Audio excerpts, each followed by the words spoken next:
We have met a few times here, and I know a little bit about you, but not that much, Deena. Well, you might find out something.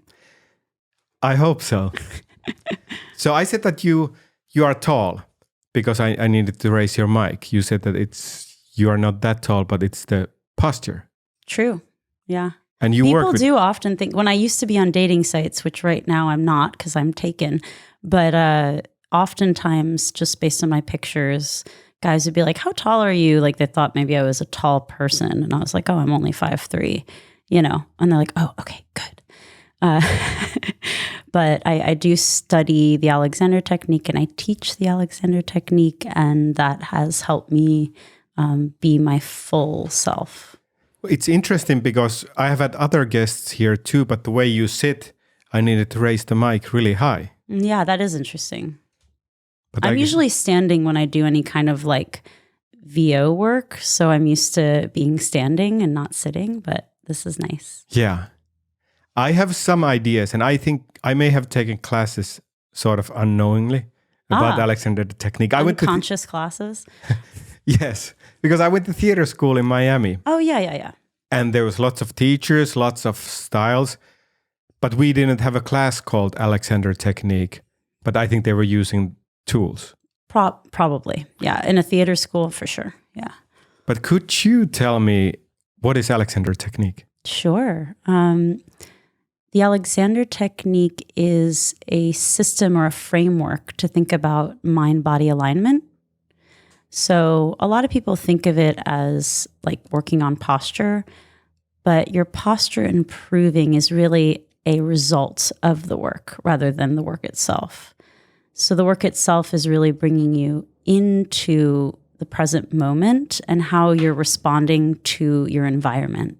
So for example, we would say that able-bodied people are born with like a very natural posture and a very natural coordination. So it's not something that you need to learn how to do. It's actually just learning how you've gotten away from it and how you've been pulled away from your natural posture. So for example, with a mic in front of me, I might start to do that, right? I might start to lean my head forward or stick my neck out there for someone or something.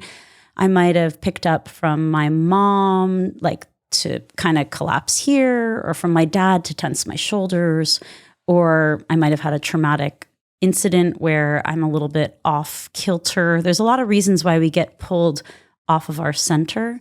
The Alexander technique is really about learning our own habits and how we can get back into our center and our natural alignment. What kind of journey did you do? Because on your website you said that you had some chronic pain. Yes. So I would say that I was pretty much completely unaware of like how I carried myself. I was an athlete in high school. I was a soccer player and I had a lot of injuries. And then I had so many injuries I had to quit soccer because I kept twisting my ankles and knees. And so I went into theater and music. Where was this? In Virginia. Virginia. Mm-hmm. And then I ended up in Austin, Texas, pursuing music. And I was in bands and I was a performance artist and I was throwing music shows. And if you see video of me there, I mean, I'm literally like this. And I played guitar and I was like that. And I had no awareness. No one ever taught me in physical education or ever really addresses like awareness around your posture and how you move and how you hold or carry yourself. So I really had no idea. So to me, it seemed like out of nowhere, I got chronic pain. But now that I look back and I've studied the work, I can absolutely see why I ended up in chronic pain. But long story short, I ended up in chronic pain. Yeah. And I stopped being able to use my right arm altogether. So I couldn't hold a pen. I couldn't open a jar. This swelled up. It's still forever a little bit more swollen than the other side. And I went through your right hand arm. Yeah, my right, and I'm right-handed. Yeah. Yeah. And so I was trying to graduate college at the time, and oops. Well, I was just adjusting volume. Oh, okay. Are you happy with the listening? That's fine. It's just it's different now. Do you want me to adjust it lower or higher? No, it's just, you can still hear me okay? I can't hear myself as well now. Oh, no, I can put you higher. Oh, okay. Is that my internal? Yeah. Yes. More, higher? Yeah. Is it that you needed me to speak up? No, because I was trying to adjust mine. So I adjusted yours. Okay. Was it too loud in your headphones? Yes, so I put mine a little bit. But you're speaking perfectly. Oh, okay. Perfect. But I'll just... number one is yours. Let me know if you want me to adjust. Okay. It's just our hearing, nothing else. Oh, okay. Cool. Awesome. By interrupt, so your right hand and right hand is swollen. So I stopped being able to use my right arm altogether. 3 years of kind of trying to figure it out, going to a lot of weird new age people who are like, oh, you have a parasite, and like, not figuring it out. Having a weird surgery that didn't help. They took my rib out and my scalene muscle. And then you're missing a rib. I am now. Yeah. And I didn't make another human out of it, unfortunately, like in the Bible. What did you do? Where is it? The first rib. No, I mean, where's the rib? Oh, I know. Great question. I wanted to keep it. And I thought it would be really neat to have like as a necklace, but apparently that's a biohazard. So they wouldn't let me have my own rib. I was pretty pissed. That's odd. I mean, it's medicine. I think you get tooth. I have some teeth at home. You should get your teeth. Yeah. Yes. Apparently it's not the same. Well, I guess so. But it's your property. I would agree with you, but the American medical world is a bit... now, I'm not going to say I'm totally against it because it's saved my life many times. But at the same time, they're pretty draconian or like kind of, I don't know, not the best bedside manner sometimes. Not very patient forward. Yeah, well, since I'm an immigrant, I'm just happy to be here. Yes, in many ways. As you should be. God bless America. Yes, thank you, America. Yes. Yes, but you on kind of what kind of visa are you? Well, actually, now I'm a citizen already. Oh, congratulations! Thank you. I've been American citizen for a year and a half. Wow. But I've been coming here for 20 years. But wow. Yes, I have a passport and the whole thing. Fantastic. I was very happy I finally got it. Yes. Yes. So, but what do you think about the American healthcare system? You have to recognize the privilege we do have. If you've been other places, we are in a lot of ways very privileged when it comes to all that. I've been in a lot of trouble. I had a blood clot. Thank God I had health insurance and I was able to get, the blood clot removed and all that stuff. I'm grateful for that. But, it definitely is not a system built to help us be more well. It's more benefiting off of our sickness. It pushes a lot of, opiates and drugs and surgeries. It's not interested in preventative medicine. It's not interested in holistic medicine. We are ruled, by a capitalist system. So intrinsically, everything is a bit that way. So in that way, it can be very frustrating. For example, when I got this surgery, it didn't help to just do a surgery. And I studied Alexander technique and I ended up getting out of chronic pain, being in better shape and in better performance and functioning, right? But nowhere did the doctor say, like, I could show up like this and they wouldn't be like, oh, have you noticed that you do this thing? Like, they're not really looking at you when you come in. They're kind of looking at their stats and what they can prescribe to you. And it's a bit ridiculous. For example, I got a boot the other day, for I had an injury with my ankle, a few months ago. The boot, when I looked at the insurance breakdown, cost $425. I guarantee you it doesn't, but it was like my insurance covered it, so it costs nothing to me, but they bill stuff there's a little bit of hack job happening, in the system, but systems are like that oftentimes. So, I'm grateful for a lot of things. I've been in other places and in trouble and scared. And, at least when I'm here, I feel like I will be taken care of because I have health insurance. Yeah. But if I didn't, that'd be a different story. And the fact that our country doesn't take care of our citizens in that way, where everyone has health insurance, is frustrating. And especially when we're supposed to be like number one, I understand. What do you think is the problem? Like, why it's not happening? Why there's no universal health care? I didn't know we were going to get into politics. It's very hard to change a paradigm. Like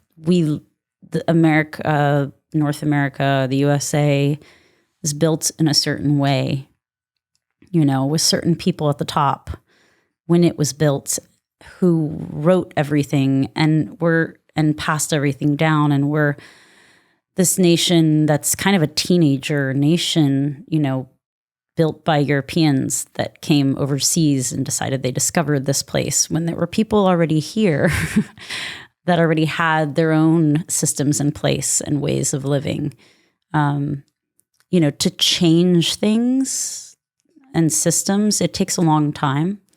And there's just a lot of power in place, and certain people benefit from it. And it's very hard to shift that. Do you think, I'm starting to get the feeling that I don't think we're ever going to get universal health care or that kind of more left-leaning ideas. I think America is what it is.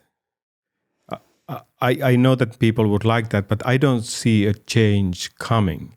The whole Obamacare thing was a big step. It was a huge deal for us to get even subsidized health care. Can you tell about it? Because when I started interacting with American healthcare, it was already in place. Right. So I'm not sure about the difference. Oh, just before there was no subsidy. Like it's a government subsidy. So if you make below a certain amount, you're helped. And the way, the way that some people feel who are really super rich is that these people shouldn't be helped. But many times those people, they just come from that. It's not even like necessarily that they worked really hard to get that either. And I'm not saying that people haven't worked hard to get that. But, I think the idea of us paying taxes and contributing to a society, that the society, we're interconnected. So you can't just be like, well, I'm going to pay taxes, but I don't think the government should help with anything, So there's this mentality, if you're even Republican and Democrat, it's not much of a distinction at this point. And, it's flipped at some point in our history. So some people left say right, either which way. There's people who believe. What do you mean flipped? Well, the Republican Party wasn't always what we know it to be, and the Democratic Party it used to kind of be the other way around. In terms of a lot of it has to do with government involvement and in society and the idea of helping and not helping and being independent. And, I think if we didn't have a government, sure, like let's all just do our own thing, but we have one. So what are they doing? Yeah. So you would be for universal health care? Yes. So back to the rib. So they thought, why did they think that was a good idea? To create space is the concept. Yeah. And that's essentially what I ended up doing with the Alexander technique. So a lot of what's happening is compression. Yeah. So when you're compressing down, when you're compressing forward, when you're bringing your head forward, your muscles are pushing into your veins, arteries, nerves. And that's how you get the pain, inflammation. So the idea is if they removed it, it would create space. But it didn't change the habits I had that I was already compressing myself. So once I learned that, then I created space within myself. So when we see someone and we feel like they stand tall and they have a sense of themselves in space and how they take up space and they're not, crunching up, or it really is this space inside of them. And the muscles, like all of your muscles, when you're using them, they shorten. And then when you're relaxed, they lengthen. And it's important that they do both. So to keep the strength and the tensegrity, you need to use your muscles, but then you also need to let them release.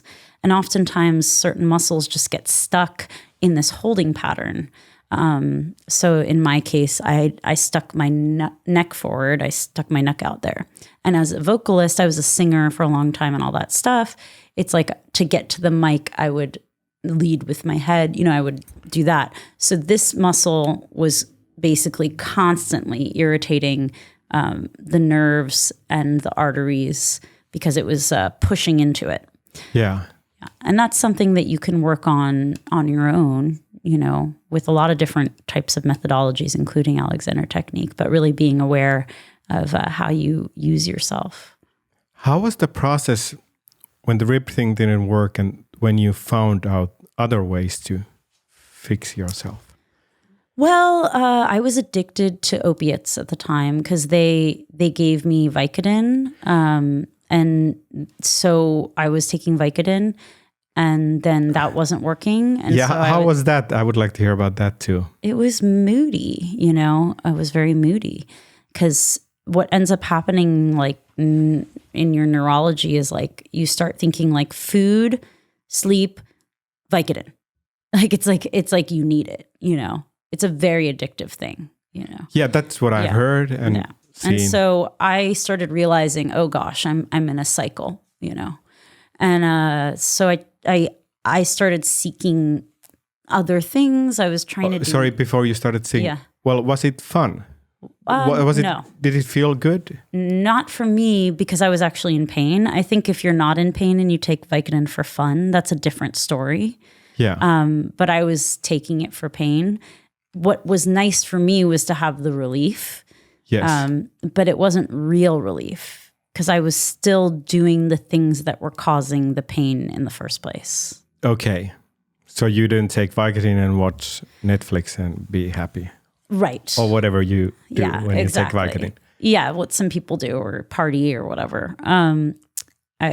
So I started kind of trying to figure out other options. I went back to the doctor 3 months later. At the time I was a graphic designer.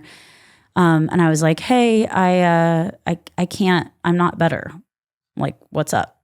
But they also told me that the surgery was like, might work, might not, but it was all the only recourse I had. It had been 3 years of this, Yeah. Sorry, what was the muscle that they took out? They took my rib out and the scalene. The scalene attaches from here down to the first rib. This one. Or in your neck? Mm-hmm, in the neck. Wow. Yeah, so sorry, you went back to the doctor. Mm-hmm.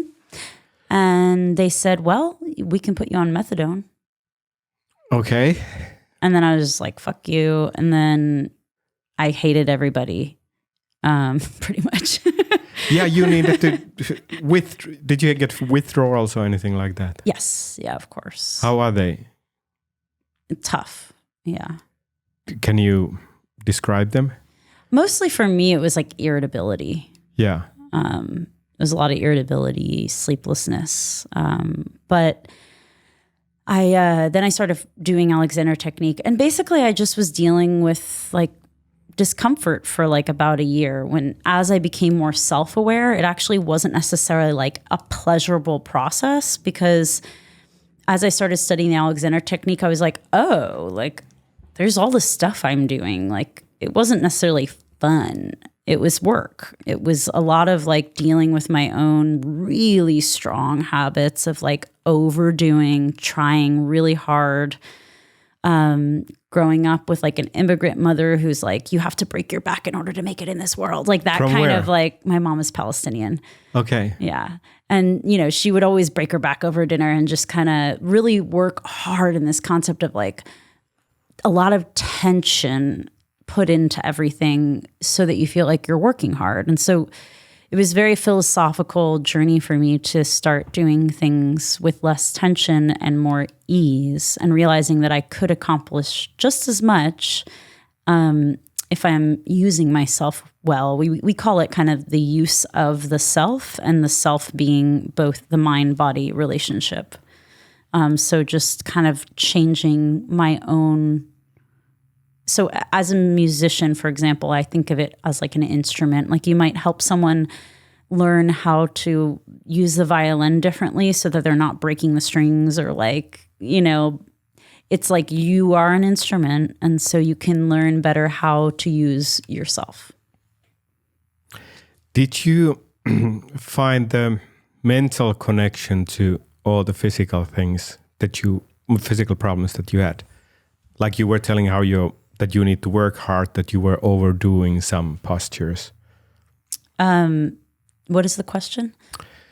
Well, you said that you were leaning your head forward because of the microphone. And then something with the shoulders because of your mom told you to work hard. Oh, I see. Okay, so I have the reason why I'm asking I'll tell you why I'm asking, because I feel that sometimes I slouch, I don't fully stand, and sometimes I put my shoulders up because using that to lower my status, which one is it? Status, it feels more comfortable. Mm-hmm. But if I really stand tall, I feel that I'm taking much higher status in the situation, and it's definitely a different kind of feeling. I feel that often I lower my status, and it makes the social situation more easy. Mm-hmm. So I'm feeling this kind of. Those are some reasons why I have some posture things that I could fix. But it's a pretty big mental thing that if I start really standing upright everywhere and I go to a grocery store like that, it feels like that I'm like a different human and people respond to you in a different way. Yeah, it sounds like you're already very sensitive to the effect of how you carry yourself and how that affects people. Yeah, and I would say there's a concept in Alexander technique called faulty sensory perception.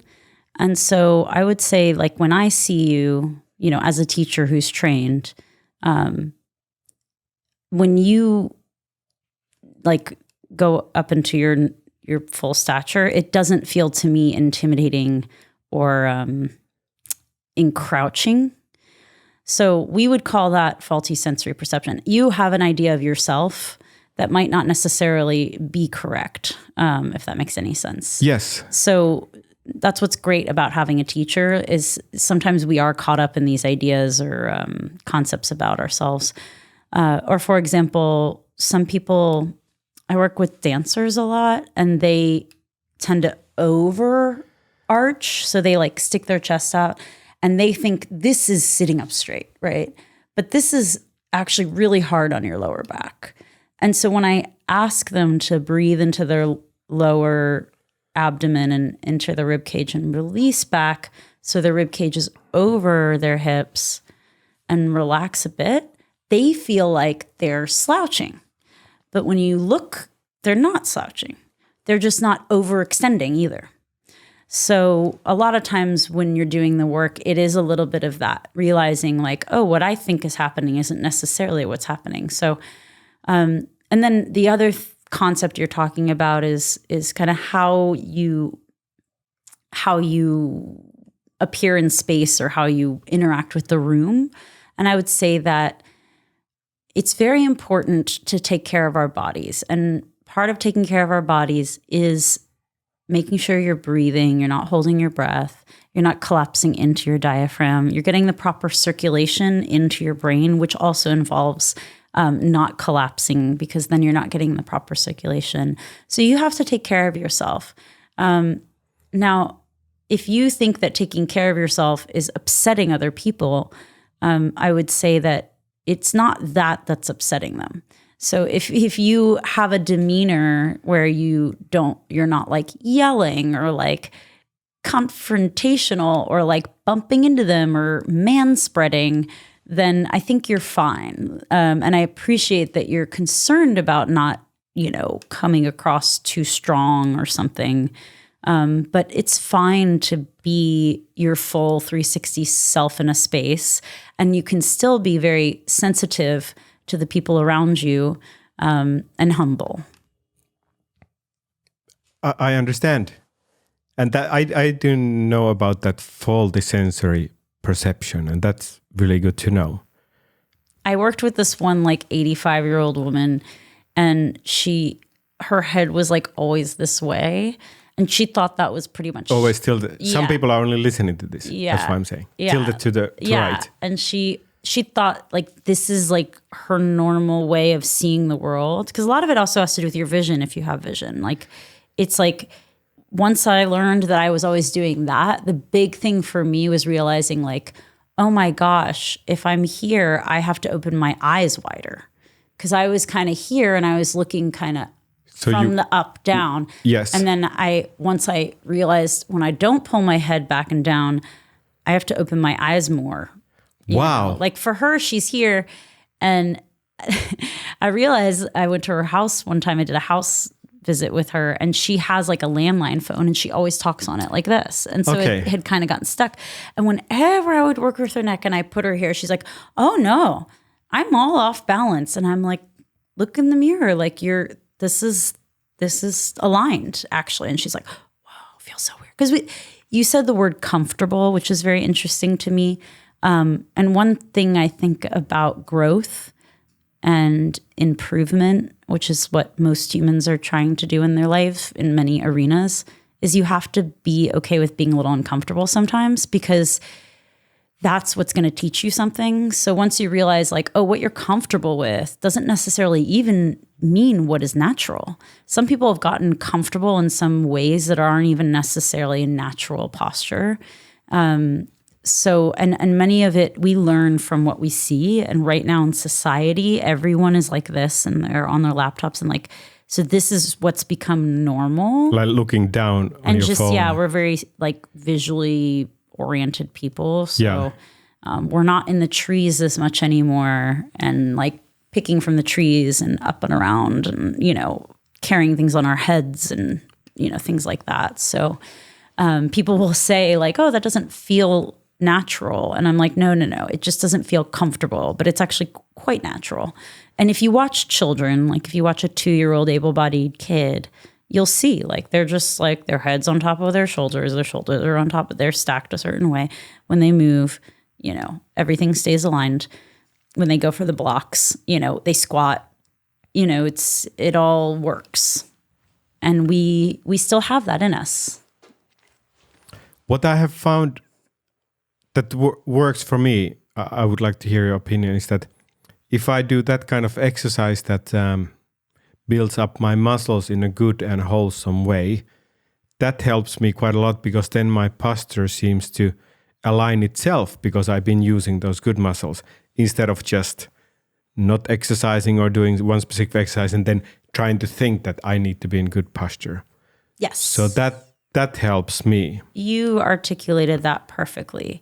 Because I think a lot of people don't even want to get into posture because maybe they've been drilled, sit up straight or like some military kind of thing. And what we would say is that's approaching the problem with the same problem that you already had.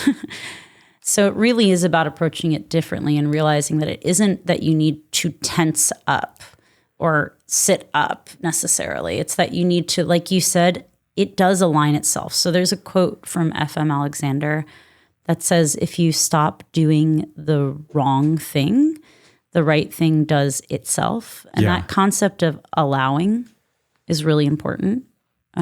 So to allow it to happen, there is a sense of it aligning itself. And so when you talked about using different kinds of muscles, so when we get into a habitual thing, and habits are great. I mean, otherwise we'd be constantly thinking about how to do everything. But we know we get in the car, we know how to drive, we know where we're going, whatever. Habits are good to a degree until you're kind of unconsciously moving throughout the world and you don't even notice that you're maybe slouching or getting yourself in a bad way. And it is stimulus driven. So it is like about the computer in front of you or the person in front of you or the microphone in front of you or the phone or even this, you know, I can do this or I can do this. Take a drink of water in various ways. So kind of starting to understand where your center is and bringing things there rather than distorting yourself around things. But certain muscles, like I was talking about earlier, they get so used to working so hard. And then the other muscles, like your extensors, for example, will disengage and they'll forget how to engage.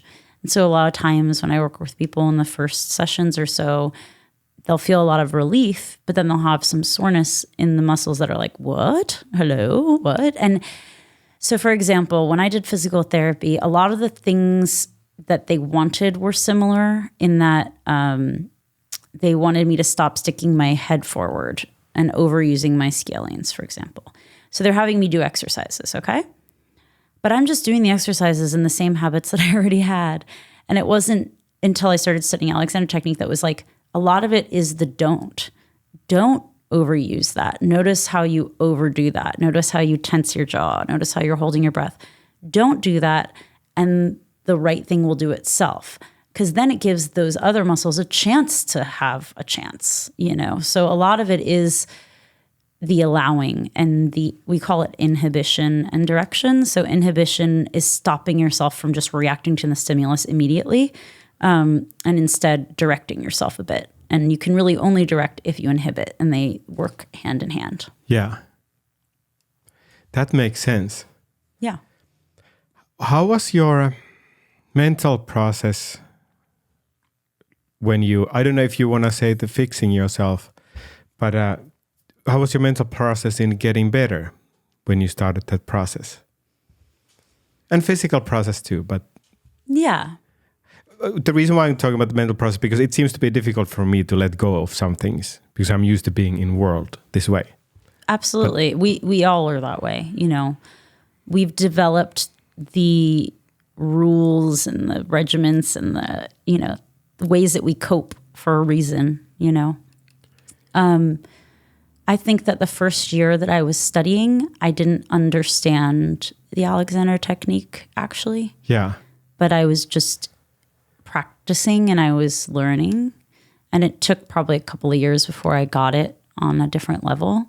And so I would never say that anyone is fixing themselves, for example. Like I didn't fix myself. Yeah, it sounds pretty rough. Well, you know, it's like there's never a moment where you're perfect, and there's never the end of the journey. So you're never fixed. So we don't speak in those terms of like fixing, like good, bad necessarily. It's just discovery and adjustment. And so my process was a lot of self-discovery, adjusting, you know, kind of rearranging around the new way of thinking and feeling and moving. The other thing is we don't distinguish between mind or body as like separate things, because it is the way that we think about the world right now. And I do think it's going to change, just like we used to think that, you know, everything revolved around the sun or the moon or the earth. Here we are. Yes. Everything does revolve around the sun now. But we used to think it revolved around the earth. So just in the way that we used to think everything revolved around the earth, and then we learned it didn't. The concept of like, I think it was Descartes or something who came up with like this kind of person driving a car inside your brain. The reality is at no point right now is there a separation. So your breath, your circulation is affecting your mental properties, like how you're thinking, and your brain isn't even, you'll ask people where your mind is, and like my point here, but your brain is also in your head. Yeah, but your brain is also in your heart. It's in your gut. So is your brain your mind? No, it's not. What is your mind? Where does it end? Where does it start?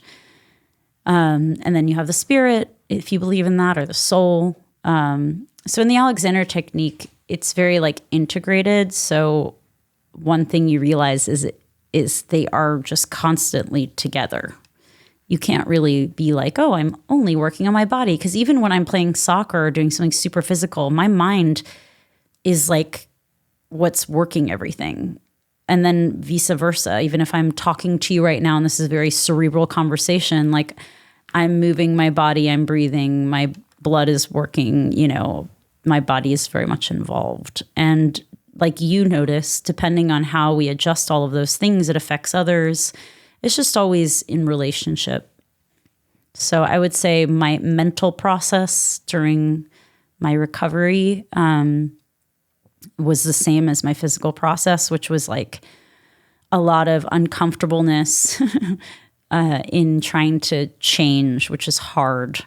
A lot of curiosity, improvement, and then my functioning was getting better. And my functioning getting better was both physical and mental, and my performance became better because my functioning was better. And that's like physical and mental performance. So when I would get like an audition, it was just a lot easier to do because I was already in practice with my body and in practice with my mind and in it.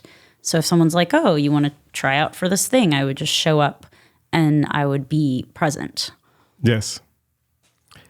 How much different of a person do you feel you became throughout that process? Well, we don't talk too much about psychology and stuff, but I can speak to that. Because you're working with inhibition, which is to not just react habitually to a situation, that also translated to my temper. So, I grew up in a very passionate family and, we would yell and whatnot. So I learned a little bit better how to temper myself and how to not just react if someone was like poking me or something upset me. I started developing this pause that I previously it was not a skill I had. So inhibition isn't just pausing. It's also kind of while you're even reacting to something that you're inhibiting something. So the less tense I was, the more I was also able to just like engage in conversations that normally maybe I would like fly off the handle. And I could just like stay calm. So that was helpful. And then also in terms of being open to change, I think I just became more open in general to change and curious about that. And like evolving. Yeah. So I think that answers that, right? Yeah. I was wondering, did you change your life and dye your hair and move to LA? Like, did you make big changes? Well, I've always been someone who transforms, like ever since I was a baby. Like I'm just a person, I'm not someone that if you look at my timeline, like she's been the same all the time, I'm not super into astrology, but my astrology friends explain it because I'm like an Aries on the cusp of Pisces. And Aries is like a fire sign and Pisces is a water sign and Aries is the baby and Pisces is the old man. So it's like this kind of birth, rebirth thing. But I've always been reinventing myself. I mean, even when I was young. So like even in high school, it's like I was in an Olympic development program for soccer. Wow. But then I just kept getting injured. And so I started doing theater and music. And then when I went to college, like I wanted to go into journalism and politics. And then like as I got in that, I was like, there's no way I'm going to be able to operate in this system. I'm not going to change it in my lifetime.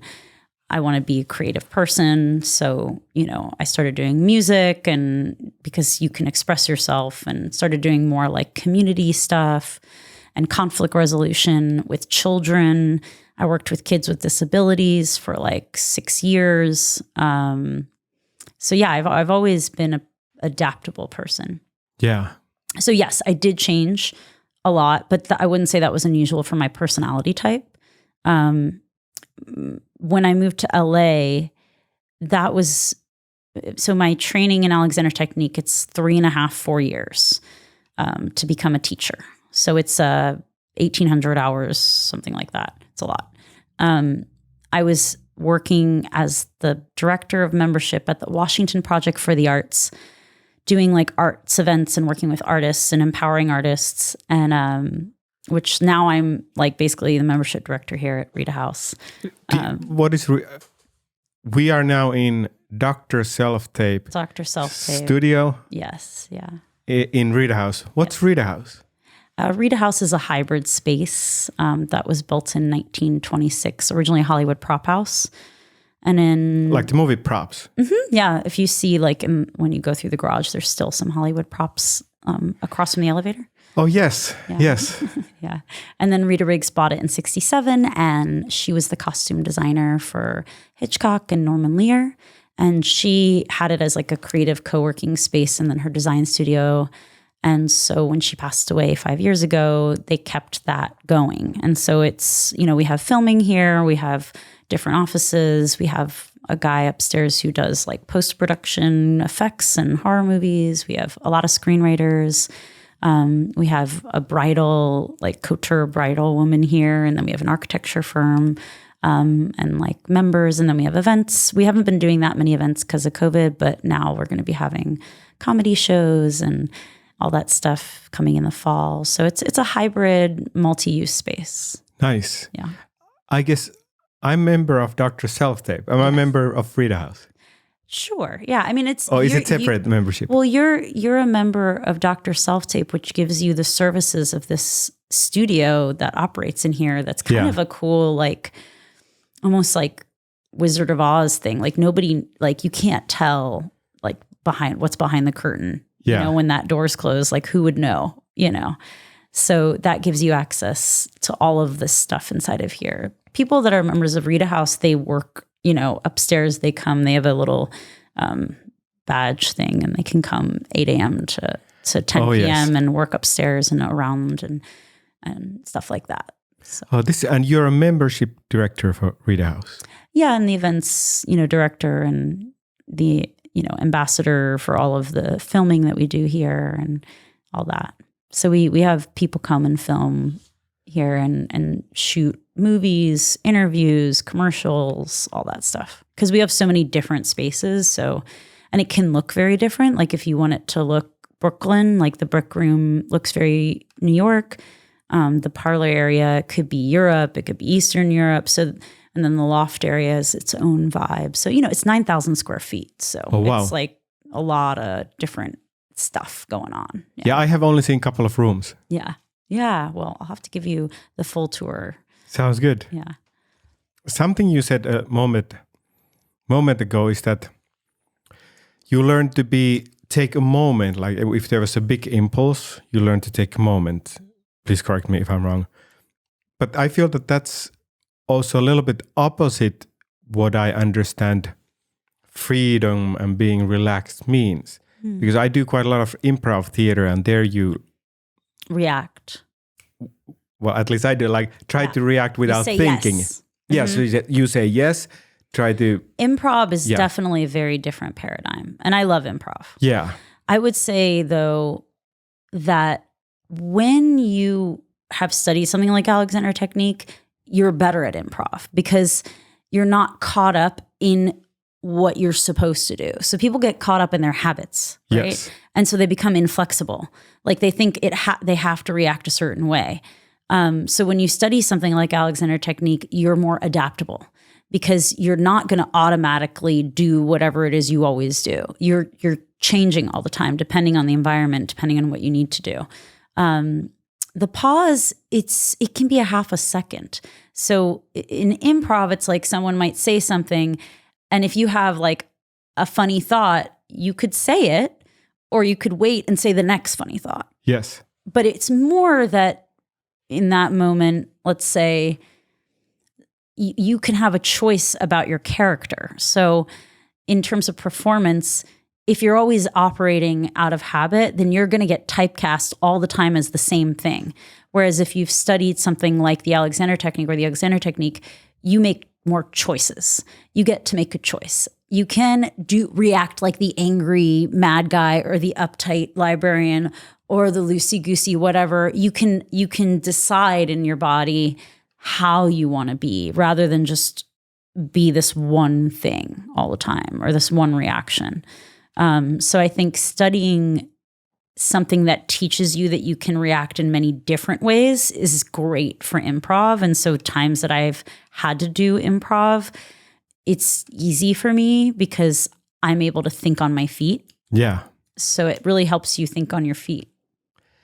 Thank you for clearing that up. Yeah. But I mean, I know what you're saying though. Like you can't in improv, if someone gives you a line, you can't sit there and go, and then say something. Yeah. But when we're talking about pausing, this can be like a half a second. And the more you hone it, it's just like, for example, if I'll do an exercise with my UCLA students, like that Simon Says, where I'm just like, Simon says, raise your hand. Simon says this. And you're just like reacting. And then.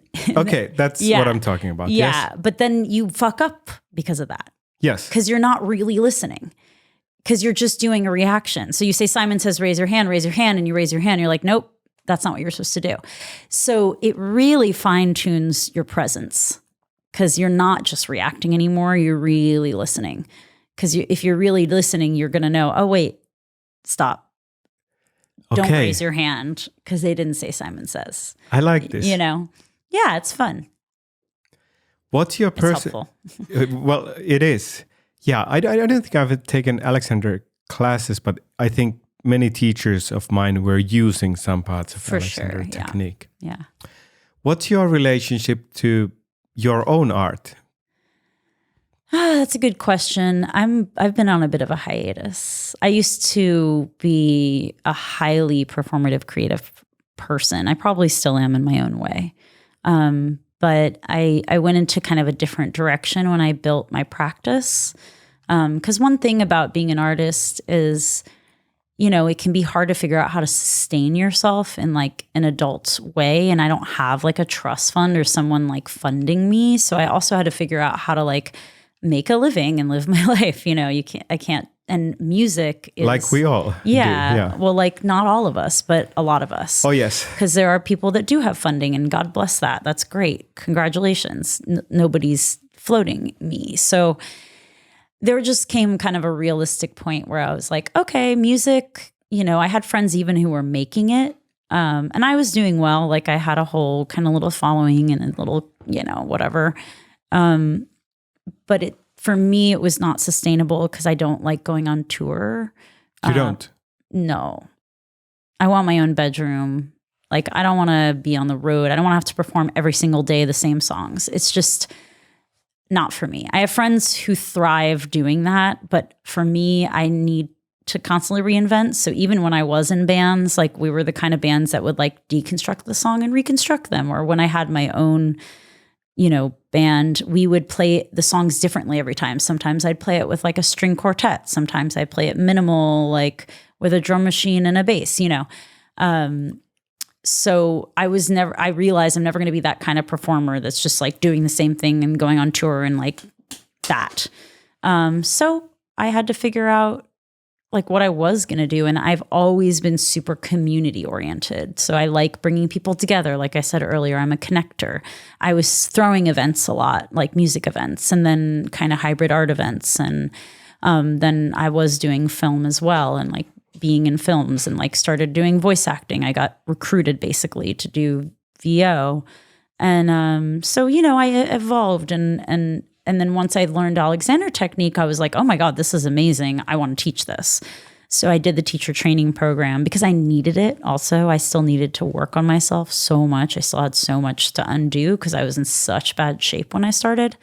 So then I came to California because there's a great wellness industry here and because there's a great creative industry, And so when I first moved out here, I was still doing some performance art stuff and throwing some events. And then I really just honed in on the Alexander technique, building my practice.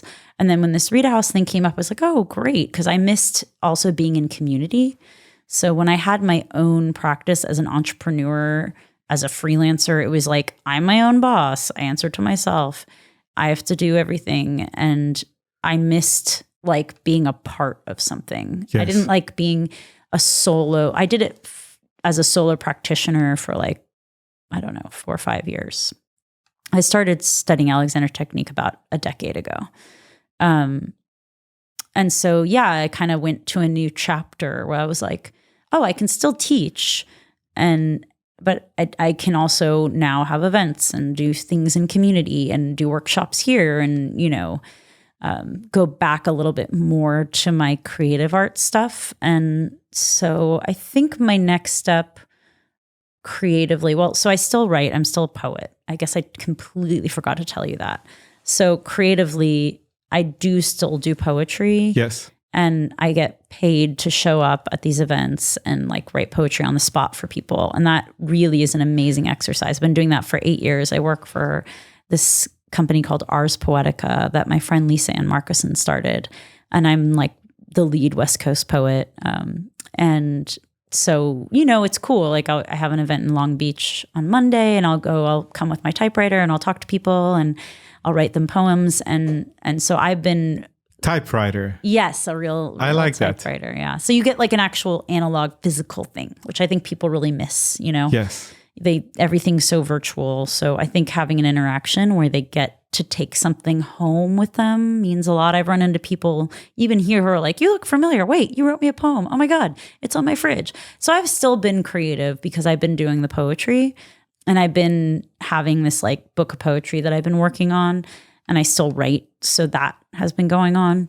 I think probably at some point I'll just do like backup singing again and dancing because that's probably my favorite thing. I don't think I'll ever have my own band again because it's really just so much work. I mean, practicing 3 to 4 times a week, booking shows, even the day of the event, it's like you have to load the car, show up, sound check, wait through all the other bands, play, then wait to get paid, load the car, unload. I have a lot of friends who are still musicians and they can do it. I just realized for me and my body, and it wasn't what I wanted to do. So I was going to be doing other things, but I would love to just like, I used to sing in DC, like as a backup singer for like a fun band. It was like a kind of synth pop band. And it was fun because I would just show up, like be the cinnamon spice, and then leave. But it wasn't ultimately all on me and my brand or whatever. It was their band and I was a part of it. So, yeah. I think I've definitely never been like a solo singer or songwriter type. I've always liked being in community with others, working with people. How about if there's like birthday parties or like that? Would you sing in those? Oh yeah. I mean, I'm even when I was a kid, I've always been like, I'm not shy. I mean, my mom would be like, Mom, want to show me off. Like, Deena, sing for everyone. I'm like, okay, no problem. That's fun. Yeah. How long ago did you move to LA? So it was about 8 years ago. Yeah. My brother is an entrepreneur and he moved to San Francisco, as they do in the tech world. And he pitched basically to my family, like we were, from Virginia. My parents had the home that we grew up in. And he was like, come to California. Like, it's a great state. Weather's good. You've got ocean, you've got city, you've got downtown, you've got mountains, you've got vistas, good politics, and so my parents like sold their house, our childhood home. They moved to Walnut Creek, right near my brother. He's in Berkeley. And I moved to LA. And that was because I didn't move to Northern California because for me, I had a lot more friends here already. I have a ton of friends here from Austin and from DC. And I think it's because of the creative industry. I have friends that work in film and friends that work in music and then music that is in film and TV. And so it made more sense for me to be here. Plus, the San Francisco area is like really expensive too. So. And when you had started already to Alexander Technique when you moved. Mm-hmm. Well, since you have seen so much creative people and creative spaces, how do you think LA is? Is this such a place that people talk about? Yeah, I mean, it's really easy for people to get cynical about any big city. You'll find it with any one of them. They'll talk shit about New York. They'll talk shit about whatever. But the reality is, I mean, there's a reason there's a bunch of people here, And what I've found to be true in my experience here in LA is that there are people who have come here with dreams. And they have the vision and the work ethic to do it. And then there's the actual resources here to support it. So for example, being in Austin, you could be an amazing musician, but the infrastructure of Austin doesn't support musicians. Like, whereas you could come here, get your song in a TV show and have like residuals from that. There's just a little bit more creative economy here as there is in New York, which is why a lot of people do that. And I think big time because of the movie industry here and the TV industry. And then as far as wellness is concerned, I mean, there's definitely a huge wellness industry here.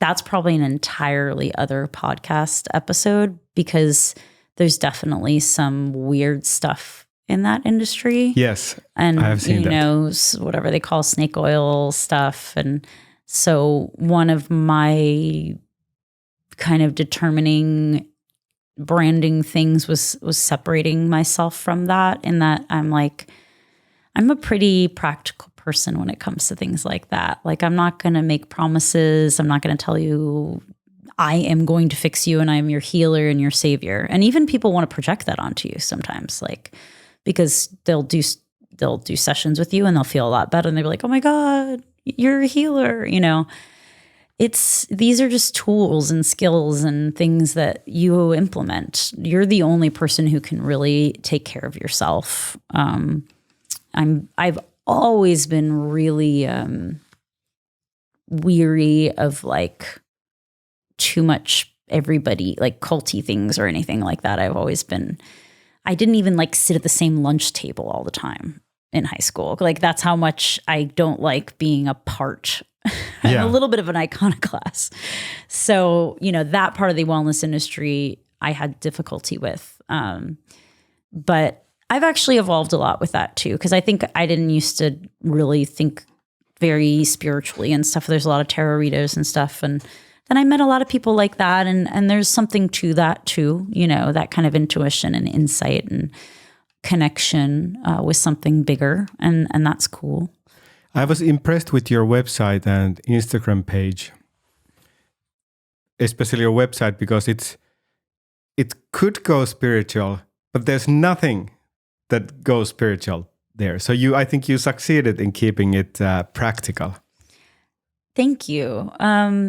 Yeah, I've had a few people come to me and say like, oh, I went to these other Alexander sites and they were like really a little too like almost corporate or too spiritual. And like, I'm kind of in between. I would say that there is, so the name I landed on is Mind, Body, Grace. I unfortunately am not going to be able to like go too far with that name because of Mind, Body, Green. Because I don't know. Mind, Body, Green is like a whole like wellness platform, and I didn't trademark my name, even though I actually had Mind, Body, Grace before Mind, Body, Green. But they've actually gone and trademarked anything that you could do. So podcasts, you know, online education, workshops, blogs, anything, everything. And in trademark, it's like, because it's mind, body, and then a G, and we work in the same fields, it wouldn't work. I talked to like a trademark person. Yeah. For now, I'm still keeping Mind, Body, Grace for my website. But if I were ever to like launch a, you know, something that I would make a lot of money off of, I couldn't be Mind, Body, Grace because they would come after me. Yeah. But I'll tell you a little bit about why I picked Mind, Body, Grace. It's what we were talking about before, which is just the relationship and the integration of the mind and the body, but this understanding that we also don't live like in a binary world, and there's a bit of a trinity. And when I think of grace, I think of it in many different ways. And some people who believe in God, you know, think of God's grace. And if you don't believe in God, you can still think of grace as something that is beyond a human's control, and there's something outside of us. And I think even if you don't believe in God, you must have an understanding that humans are not in control of everything. Like, that'd be very egotistical. So you can at least understand there's some grace that's given by something somewhere, something that is beyond what we understand. And then grace is also, you know, to be graceful, to handle things with grace, with ease, to be easeful, to have grace under pressure, for example. So it is that kind of trifecta, like mind, body, and soul, mind, body, and spirit, however you want to think of it, but understanding that it's not just like the physical and the mental, but it's like also this other mysterious thing. Well, I went to theater school, and many performers need to think about this. Yeah. All the stuff that we have talked about. But if someone's listening to you who works completely in another field, Yeah. maybe goes jogging or just takes care of themselves. But how could one integrate your thoughts into their lives? Yeah. If they do so. Don't think about this every day. Yes. Well, I think that awareness is like the first principle. So even when you're brushing your teeth, you can become aware. Am I holding the toothbrush really hard? Am I crunching my neck for no reason? Am I making this harder than it has to be? When you're driving at the steering wheel, am I tensing up for no reason? Can I have a little more ease in what I do? So I think making it kind of a curious question where you're like, oh, can I find a bit more ease in this moment? Anybody can relate to that. Anytime you like enter a room, you can notice, am I holding my breath? Am I looking up? Am I seeing people? Am I looking down and kind of like, or can I actually be here and like present with everybody? And anyone who's in any kind of job always has to present themselves at some point, whether it's for a job interview or, something. And yes. So that idea of can I be a little bit more at ease, that puts other people at ease too. And also being aware of where you are in space, like what you were talking about, can make people feel more confident in you and whatever job you're doing. So yeah, your presence is important in anything you do. Also in meeting a possible mate. Yes. Friends, colleagues, people that you can connect with. A lot of being able to connect is to be present with that person and also with yourself. Because sometimes I'm sure you felt with some people that they're so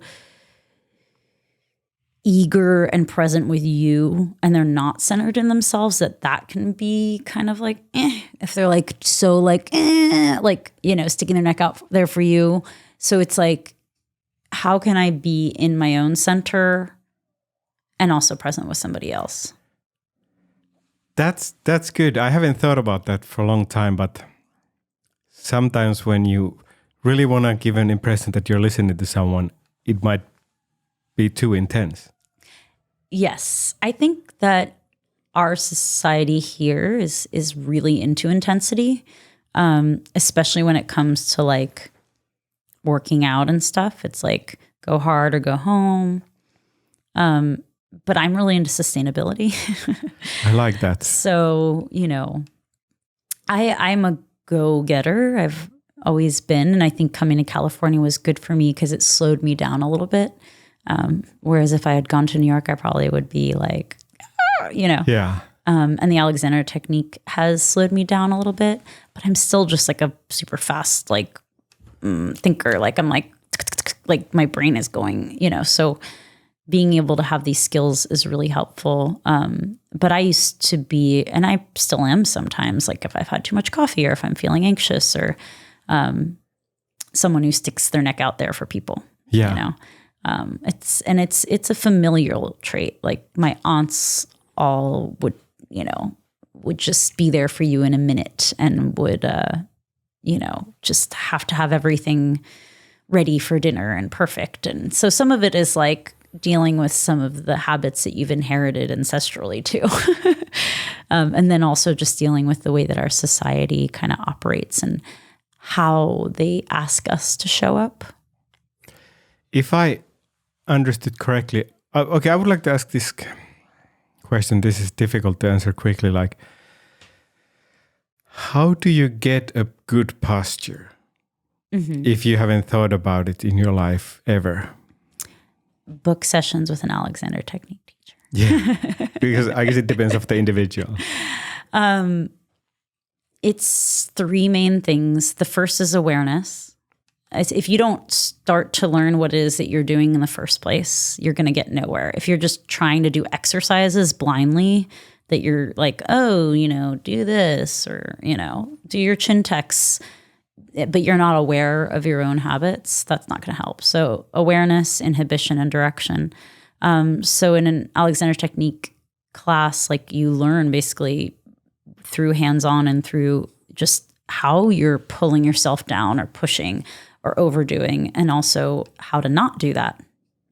So the only way to change your posture is to become aware of your habits, give yourself the space and time to allow yourself to move differently than you're used to. And then those things develop. So like my back got super strong. I can like lift people up that you could never imagine. And also just connecting with the whole of your spine. So knowing that the whole of your spine is carrying you, like the whole of your back, that your head is connected. So I'd say awareness, inhibition, direction, and integration. So integration is understanding the relationship between your mind and your body and your behavior. I forgot what inhibition means. It's to understand not just what you're doing, but what you cannot do. So for example, if I have a tendency to like tense my jaw, it's me saying, don't tense your jaw. If I have a tendency to hold my breath, it's me saying, don't hold your breath. In not holding my breath, guess what's happening? I'm breathing normally. Okay. So I think about a lot of it is the saying no. And it's stimulus response, because most of our issues are coming from like a stimulus, like the computer's in front of you and you just do a thing. If you can stop yourself from slouching, then those muscles are going to start activating more, and then it's going to feel more and more uncomfortable to go back down into that. Yeah. That's good. Yeah, I think about that lots with, am I raising my shoulders or am I tensing my shoulders? I think it's also being comfortable with the idea that you're always working on yourself. So there's not like a moment where you're like, now I have the perfect posture, hairspray me, and I'm going to walk around like a robot. Like, just, you're always working on yourself. So be patient, be humble, be curious. Yeah. Yeah. Well, you said that you were in dating apps. Now you're taken. So I'm just curious, how is dating life in LA? How was it? Interesting. I mean, because the TV gives a pretty specific idea, like how it is. But I was just curious, how is it on your point of view? I mean, I've changed so much, with my own sense of security and self-confidence and attraction. And I mean, I've had a very interesting dating life, dating, these kinds of different people here, whatever, famous-y people and all that stuff is interesting. I don't know. That's a tough one. It's a journey. It's a journey more within yourself than it is, because whatever you're working on yourself is what's going to attract others. So a lot of people get really externally focused about it. Like, I need to find this in someone else. And it's like, the more you just tune in your own frequency, the different kind of people you're going to attract. I mean, for me, the dating apps were more just like practice. It's like practice. And when I first moved here, it was also just learning about like, where do people go? Like, because then you can learn about where to go dating and like where's the cool places to go. And then it's also just like, kind of just practicing your mojo and what you're looking for and all that jazz, getting heartbroken, breaking people's hearts, just it's always a journey. And, I always remind people, it's like, most people are not going to work out. Don't get so bent out of shape, because like, really, the majority of the people that you date, you're not going to end up with. Because how often do you actually end up with someone? So, sorry, what did you say? That don't be so specific that they need to be in shape. Oh, no. Sorry. What was I didn't get that said, idea. oh, sorry. It's an idiom in English. Yeah. When I said don't get bent out of shape, it means like when someone is just like, oh my God, like they just get all bent out of shape because something didn't work out. Oh, got it. Yeah. But I mean, this comes a little bit back to grace and faith and understanding that there's something larger at hand. And if you can have that, then you're not as, sometimes they say rejection is God's protection or whatever. Yes. But like, yeah, just kind of understanding that like there's something beyond. A lot of people get fixated on like, well, if I had said this or did this differently, then maybe this. And it's like, it didn't work. It doesn't matter. Yeah. The only thing you can work on is like your own self-esteem, which is really just surrounding yourself with people that really love and understand you. And then also doing the things that you like to do, finding joy, cultivating your own integrity, whatever it is, and then, hopefully you'll find someone. I didn't find anyone on a dating app. I mean, I dated some people that was fun and interesting for a couple months or whatever, but ultimately the person I just met, out. Yeah. Out. How? At Jones. La Brea and Santa Monica. Yeah, Santa Monica. Yeah. Jones, the like old Italian place. Yeah, close to Target. Yes. Yeah. They have really nice apple pies there. Oh, I haven't had the apple pie. Yes. I've had the pizza, but. So you were just there in a bar and you started talking with. Yeah. Mm-hmm. That's cool. That's like old school. Old school. Yeah. How long ago? Like 6 months. Cool. Yeah. Congratulations. Yeah, thanks. So if people want to find out more about you, what would you like to share? You sent me a couple of songs too, but what would you like to share now? Oh, I mean, I think my Instagram is good because it's like always evolving and changing and pointing in whatever direction. So, if there's an event, I'll post it there. If I am in a show, I'll post it there. So yeah, it's at Deena Odeenaoh. That's my Instagram. Otherwise, I'm going to be putting up like a personal website soon. My Alexander website, my wellness website is mindbodygrace.com. But once I get a few more structural things in place, I am going to put up like all my old VO work and music and choreography all in one page because I'm going back in that direction a little bit. Like I've been doing more choreography and dancing and stuff. So that's fun. More acting? Voice acting? Yeah. Can you quickly tell about what kind of voice acting did you do? Yeah. So when I was in Austin, I was doing music and I was in this like vocal show where I did 3 different pieces that were voice. It was very like John Cage kind of avant-garde stuff. Yeah. And there was a Sony director in the audience and he saw me and he kind of was like, who are you? What's going on? You should do voiceover. And I was like, okay. And at this point I had been studying Alexander technique, so I felt very comfortable in my body and stuff. So I was like, sure, I'll try out for this thing that I have no idea what it is. Why not? So I went into the studio and they just had like a little screen up and it was just random lines. And I got the voice of Wonder Girl, Donna Troy. And I did that for a video game for like 3 years. Wow. And they had me with other voices like goblins and ghouls and a scientist. And then I also did the voice of the Red Lantern, which is like the evil, like voice. And Marvel, DC. Yeah, DC. Yeah. Yeah, DC. And then I got other like video games, just people like, I never like had an agent or anything, which I will do probably next year, actually put a VO and didn't do that. But for now, it was just stuff that came to me. And then they asked me to do Mara. They asked me to try out. It's Aquawoman. So I don't know if you saw Aquaman. I know it. It's like I didn't. what Amber Heard plays. Nice. For animation. But I played the voice of it for the video game, for the DC Universe game. That's a really big part. Yeah, it was a big part. Yeah. And then I did like some VR games where I was like the detective that walked you through the game. And then, but all video games. Yeah, I did a bunch of video games. Yeah. Nice. And you're getting back to it. Not right this moment. I've been pretty focused on building RiTA House and doing my poetry. And probably next year I'll like get an agent and get back into that. But if anyone's watching this and wants to cast me in a voiceover role, I am here. You're here. Yeah. Thank you, Deena. Thank you. I feel good. I feel more good? relaxed. Yeah. Oh, good. I think I got some healing. Good. Now, if anyone wants an interview with me, the healing is part of it. It just is a frequency. I love it.